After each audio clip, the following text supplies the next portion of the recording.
my YouTube channel. Today is Thursday, guys.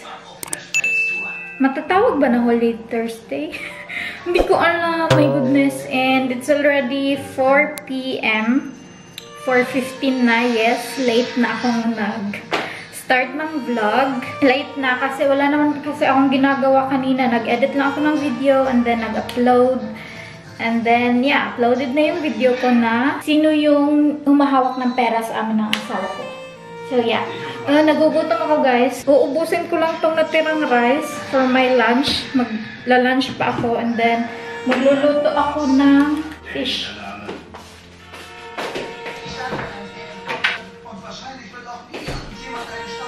So, guys, ito yung lulutuin ko. Nanonood ako ng guys. Cartoon Network. Or, Cartoon Network ba? Disney Channel. And today pala, guys, magpapack na ako today for our trip tomorrow. Kasi diba pupunta kami tomorrow sa Croatia. Yay! Croatia. So, ayan na siya. Babalikan ko kayo mamaya, guys. Pagkatapos ko and kakain tayo and then i-explain ko sa inyo yung ni-request ng isang viewer ko na about sa B1 or about sa German language. So, yeah. So, I am done na, guys. Ito na siya. And magkakamay lang ako with Yakult. Kain! Gagawin ko tong video na ni-request ni K.S. Benter. Sabi niya, thanks for the info po. Plano ko din po mag-Germany in God's will. Sana makapasa ako ng German exam. Mahirap po ba yung B1 exam niyo po? Mga ano po ba yung lumalabas na exam? If you can make a video po, I will really appreciate it po. I hope to meet you in the future. God bless po sa inyong mag-asawa. I enjoy watching your video and your love story. Thank you, K.S. Benter. Thank you so much for watching our videos. And good luck sa'yo.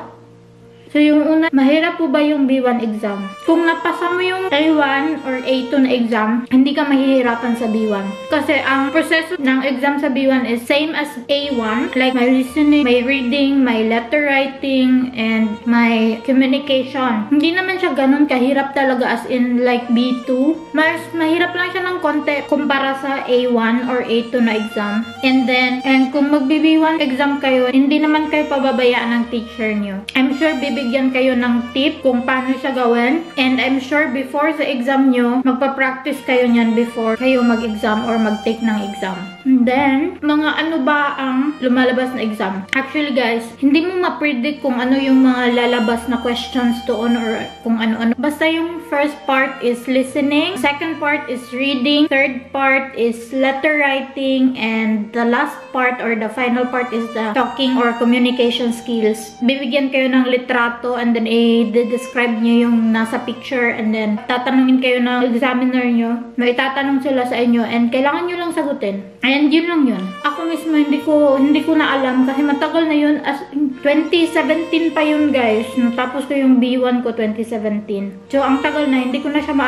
maalala kung ano yung mga lumalabas na questions, mga ganun. So guys, kung mag-aaral kayo ng German language, just enjoy. Kung willing kayo, madali kayong matuto. Pero kung hindi kayo willing, so syempre, hindi kayo mag-invest ng time doon, ng extra time para mag-aral. So medyo mahihirapan talaga kayo. Pero if you're willing to invest your time, invest your effort, though maglalaan talaga siya ng time, pero makukuha at matutunan nyo rin yung German language as in. Since nag-stop ako ng German language, nakakalimutan ko na siya. Continue communicating German with your boyfriend or with your husband. Avoid talking in English para ma-practice nyo siya and practice your listening skills. I suggest na mag-play kayo ng German music or mag-watch kayo ng German cartoons or something like that na makakatulong sa listening nyo kung paano siya i-pronounce, mga ganun ganun. Napakalaking tulong nila guys. As in, ako nga, hindi na ako nag-aaral, pero every time na nandito lang ako sa bahay, ino-on ko yung TV ko whole day. As in, cartoons lang yung winawatch ko. And then, kung hindi ako nagti-TV, nagpaparadyo ako. Nakikinig ako ng German music or German news. As in, sobrang laking tulong niya guys. And kung may German books kayo, nice din yung German books. Makakatulong din siya as in. And please avoid English guys. Kasi yung formation ng German sentence is really different to the English formation or sentence. As in, malilito kayo pag iniisip nyo yung position ng English and i-translate nyo siya sa German. Nabug na akong pagkaon. So, yun lang yun guys. Or, yun lang yun T.S. Benter. Sana naintindihan mo yung sinabi ko. Sana may nakuha kang info dito sa video na to. And I wish you a good luck. Toy, toy, toy. And just enjoy. Enjoy your moment. Enjoy everything. And thank you nga pala sa pa-request mong video. And I really appreciate it. I hope you really do like it. And sa inyo guys, sana may natutunan din kayo. Lumamig na yung pagkain ko guys. So, kain muna ako ha. Thank you ulit, T.S. Benter. So, tapos na akong kumain guys. Ang busog ko na. Nakalimutan ko na magdi-dinner pa pala kami ng asawa ko. Nakalimutan ko. Ang busog ko na. And babalikan ko kayo mamaya pag nag-impake na ako para ipakita ko sa inyo kung ano yung pinak kong gamit para sa Croatia namin. Andito na yung asawa ko guys. Actually, kanina pa mga 6 p.m. right? Maya-maya kakain na kami. And ito, transfer ko tong mga tinupikong damit dito sa basket. Kain na kami, guys. Should I init it, my shop? Ang ganda ni, ni San. Sans Ray. Kain tayo, guys. Salzring. And I'm done. So, it's time to linis-linis na, guys. Kasi nga, diba, aalis kami bukas ng 7 a.m. Diretso kami sa bahay ng mama niya and then transfer kami sa sasakyan ng stepfather niya and then larga nami. So, tapos na ako, guys. Malinis na yung bahay namin. Papakita ko lang sa inyo kung paano ako mag-impake sa maliit kong luggage and 4 days na siya guys. And then kung paano ko siya kinakasya yung mga damit na dinadala namin for our trip to Croatia and for 3 days. Let's start! So, ito na siya guys. Nalagay ko na lahat. And ang ginawa ko is ito yung trench coat ko. Ito siya yung bago na hindi ko pa siya nagamit kasi hinanda ko talaga to for Croatia.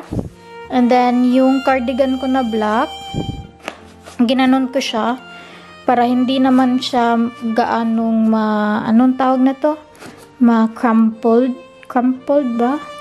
And then, yung bra ko, nilagyan ko ng towels or handkerchief para hindi siya ma-damage yung form niya. And then, sa ilalim, nagdala ako ng pang-extra ko lang to guys. So, dress siya. Dinala ko siya. And then, ito. Ginaganon ko sila guys para hindi siya yung tawag nito para handa na siya talaga. Ito na siya. Ready na siya. May panty, may socks, and yung t-shirt, and yung jeans na pares niya. So, nilagay ko dito is t-shirt.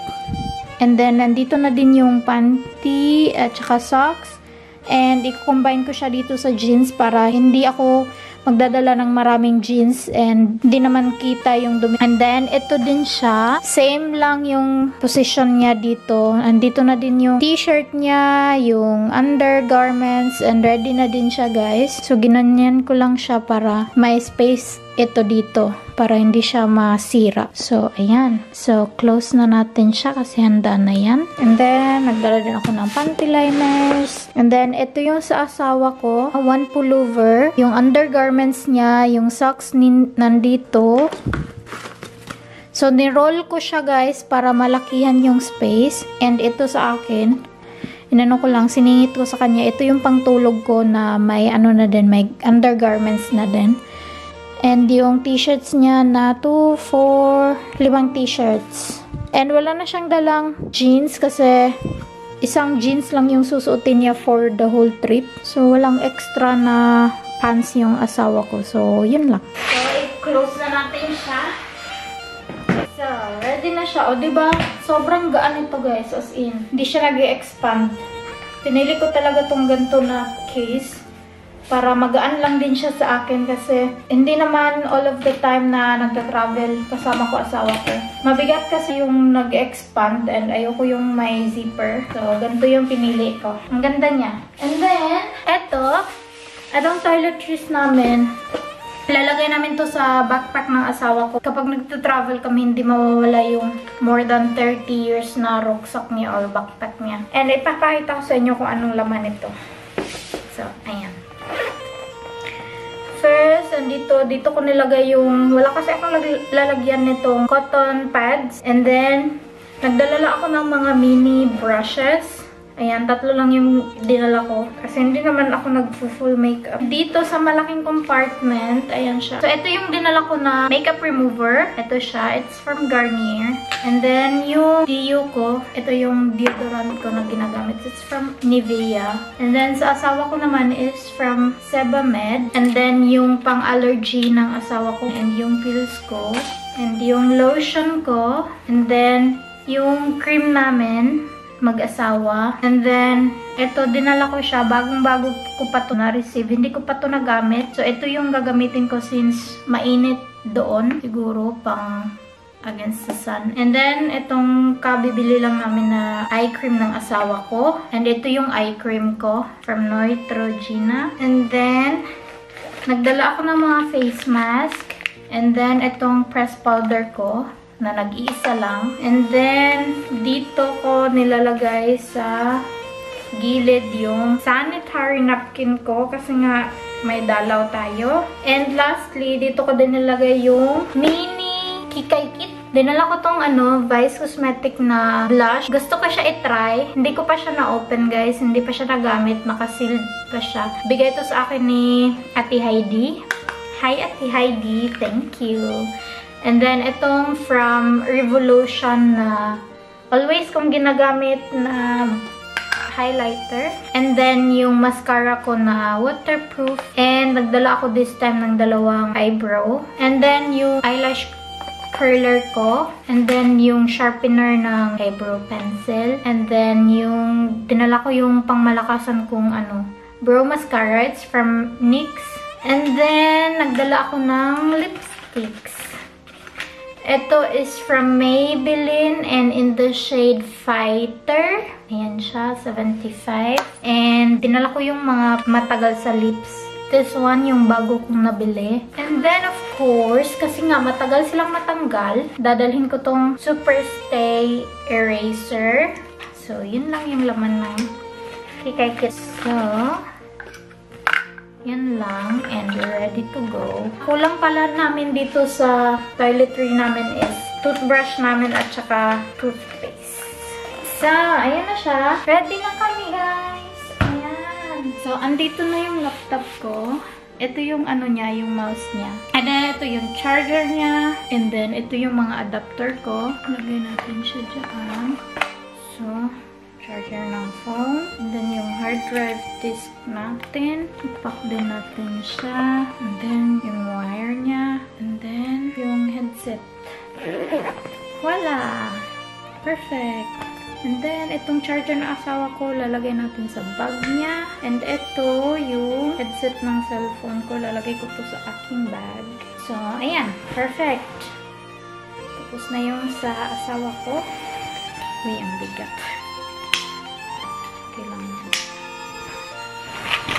So, tapos na ako, guys. Ready na kami. It's already 21:34. So, that's basically it. Thank you guys for watching. I hope you enjoyed this video. Please like if you did. Leave a comment below. And please don't forget to subscribe to my YouTube channel for more videos. And see you guys on my next one. Vielen Dank. Tschüss!